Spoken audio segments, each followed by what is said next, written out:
మనం వచ్చేసి వాళ్ళ 7th class 9th క్లాస్లోని first lesson కణం నిర్మాణం. ఉల్లిపొరలో కణాలు అనేటివి దీర్ఘచతురస్ర ఆకారంలో ఉంటే బుగ్గ కణాలు నిర్దిష్ట ఆకారంలో ఉండవు. సంయుక్త సూక్ష్మదర్శినితో చూస్తే అన్ని కణాలు కనబడవు. ఎలక్ట్రాన్ సూక్ష్మదర్శినితో చూస్తే మాత్రమే అన్ని కనబడతాయి.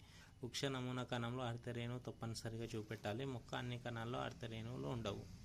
ప్లాస్మా పొర, కణద్రవ్యం, అంతర్జీవ ద్రవ్యజాలం, గాల్జీ సంక్లిష్టం, మైటోకాండ్రియా, లైసోజోమ్, కేంద్రకం, సెంట్రియోల్స్ జంతు కణంలోని భాగాలు.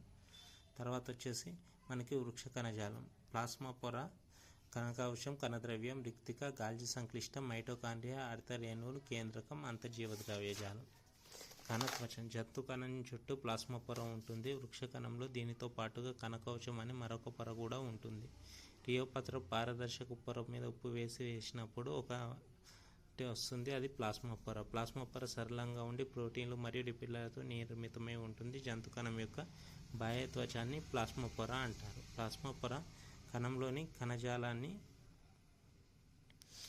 కణద్రవ్యాన్ని బాహ్య పరిసరాలతో వేరు చేస్తుంది. ఇది కణానికి ఆకారాన్ని నిర్దిష్టాన్ని ఇవ్వడమే కాకుండా పటుత్వాన్ని సమతుల స్థితిని కూడా ఇస్తుంది. ప్లాస్మా పొర ప్రత్యేక లక్షణం ఏమిటంటే అన్ని పదార్థాలని తన గుండా ప్రసరింపనీయకుండా కొన్ని పదార్థాలని ప్రసరింపజేస్తుంది.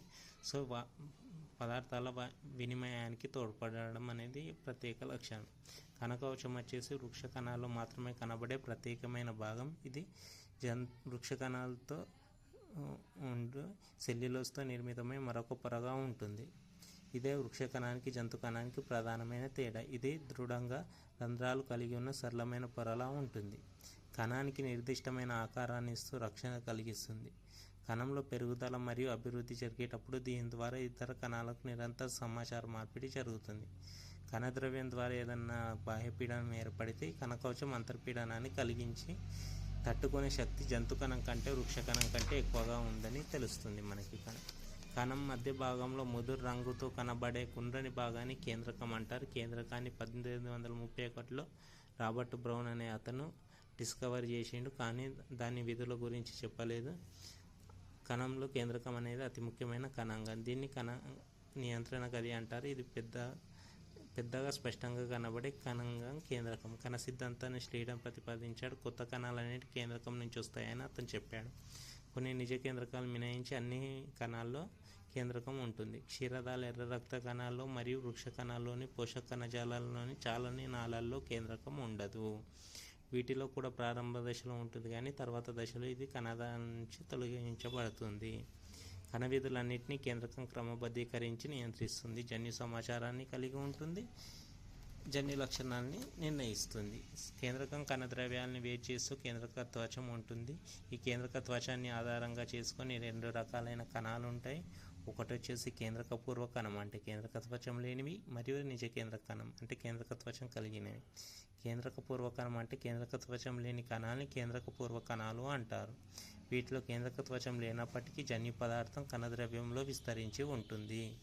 బ్యాక్టీరియా కణం కేంద్రక పూర్వ కణం. సైనోబ్యాక్టీరియా కూడా కేంద్రక పూర్వ కణం. కేంద్రక త్వచం కలిగిన జీవి ఏంటి అంటే వృక్ష కణాలు, జంతు కణాలు. కణద్రవ్యం ప్లాస్మా పొరచే ఆవరించి ఉన్న జిగురు లాంటి ద్రవ్యమే కణద్రవ్యం. ఇందులో ప్రత్యేకమైన కణాంగాలు ఉంటాయి. త్వచం లేని రైబోజోమ్లు మాత్రం ఉంటాయి. జీవ పదార్థం జీవికి సంబంధించిన అంశాలన్నీ కణం లోపల ద్రవ పదార్థం లేదా జిగురు పదార్థంలో నిల్వ ఉంటుందని ఈ పదార్థాన్ని జీవ పదార్థం అని అంటారు. కేంద్రకాన్ని కనుగొన్న తర్వాత కణంలోని ద్రవ పదార్థాన్ని కణద్రవ్యమని, కేంద్రకంలోని ద్రవ పదార్థాన్ని వెలుపలి పదార్థంగా కేంద్రక ద్రవ్యంగా విభజించడం జరిగింది. ప్లాస్మా పొరకు కేంద్రక పొరకు మధ్య ఉన్న పదార్థమే కణద్రవ్యం. కేంద్రకంలో ఉన్నదాన్ని కేంద్రక ద్రవ్యం అని అంటారు. కణాంగాలు వచ్చేసి అంతర్జీవ ద్రవ్యజాలం, గాల్జీ సంక్లిష్టం, లైసోజోమ్లు, మైటోకాండ్రియా, రైబోజోమ్స్, ప్లాస్టిడ్స్, రిక్తికలు. కణద్రవ్యంలో వ్యాపించి ఉన్న వల వంటి నిర్మాణం అంతర్జీవ ద్రవ్యజాలం. కణంలో ఒక భాగం నుండి మరొక భాగానికి పదార్థాల రవాణా అనేది జరుగుతుంది అంతర్జీవ ద్రవ్యజాలం ద్వారా. రేణువుల వంటి నిర్మాణం అనేది అక్కడక్కడ కనబడుతుంది. వీటినే రైబోజోమ్లు అంటారు. రైబోజోమ్లు కలిగిన అంతర్జీవ ద్రవ్యజాలాన్ని గర్కు అంతర్జీవ ద్రవ్యజాలం అంటారు. రైబోజోమ్లు లేని దానిని నునుపు అంతర్జీవ ద్రవ్యజాలం అంటారు. గరుకు తాళం గల అంతర్జీవ ద్రవ్యజాలం ప్రోటీన్ల సంశ్లేషణకు ఉపయోగపడగా, నునుపు అంతర్జీవ ద్రవ్యజాలం కొవ్వు అణువుల సంశ్లేషణకు తోడ్పడుతుంది. అంతర్జీవ ద్రవ్యజాలాన్ని ఉపయోగించి కొన్ని ప్రోటీన్లు, లిపిడ్లు ప్లాస్మా పొర నిర్మాణంలో తోడ్పడతాయి. కణంలో జరిగే కొన్ని జీవరసాయన చర్యలకు అంతర్జీవ ద్రవ్యజాలం వేదికగా పనిచేస్తుంది. కాలేయ కణాల్లో నునుపు అంతర్జీవ ద్రవ్యజాలం అనేక విష పదార్థాలను నిర్వీర్యం చేయడంలో ప్రధాన పాత్ర పోషిస్తుంది. గాల్జీ దేహం లేదా గాల్జీ సంక్లిష్ట 1898 సంవత్సరంలో కెమిలో గాల్జీ సంయుక్త సూక్ష్మదర్శినిలో పరిశీలించాడు. ఈ కణాంగం అనేక త్వచాలతో నిర్మితమై ఉంటుంది. ఈ త్వచాలు తిత్తులు కలిగి నాళాల మాదిరిగా ఉండును.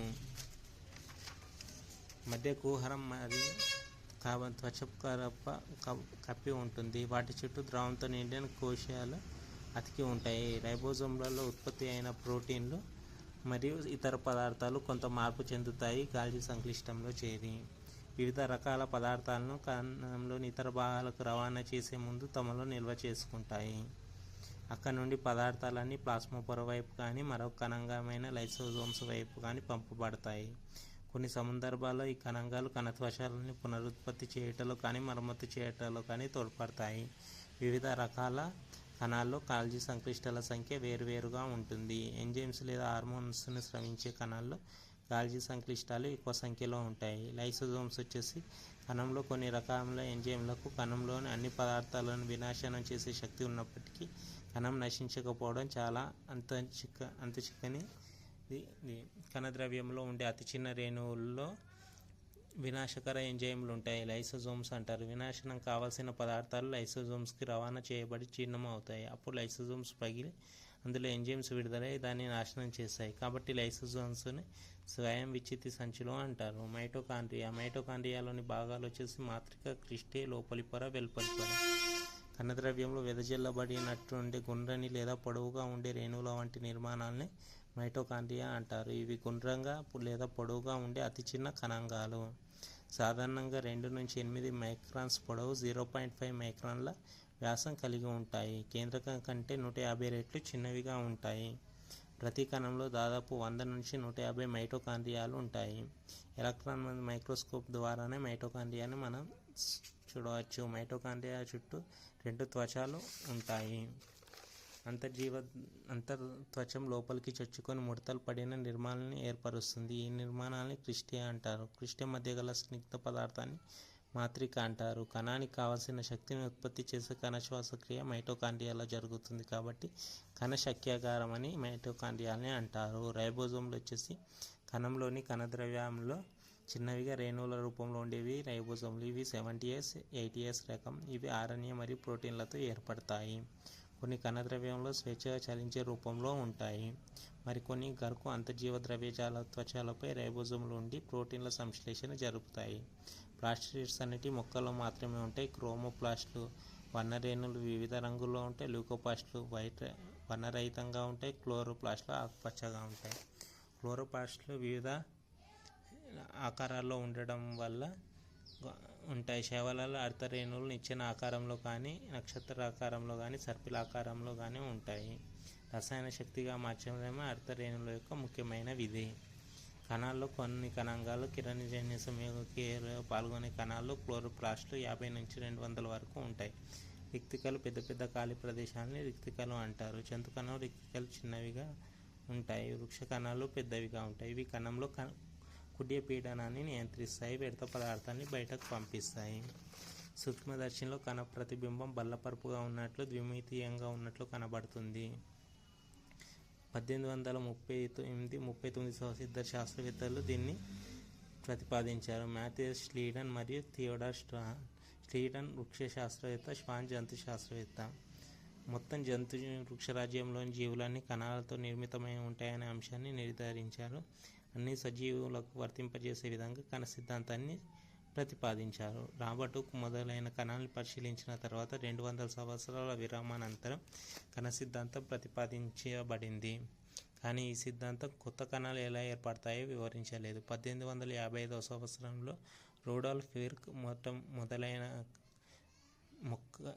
మొట్టమొదటి కణాలు విభజన చెంది కొత్త కణాలు పాత కణాల నుండి ఏర్పడతాయని వివరించాడు. అసంపూర్తిగా ప్రతిపాదించిన ఈ సిద్ధాంతాన్ని ష్లీడన్, స్వాన్ ఆధునీకరించి ప్రస్తుత కణ సిద్ధాంతం రూపొందించారు.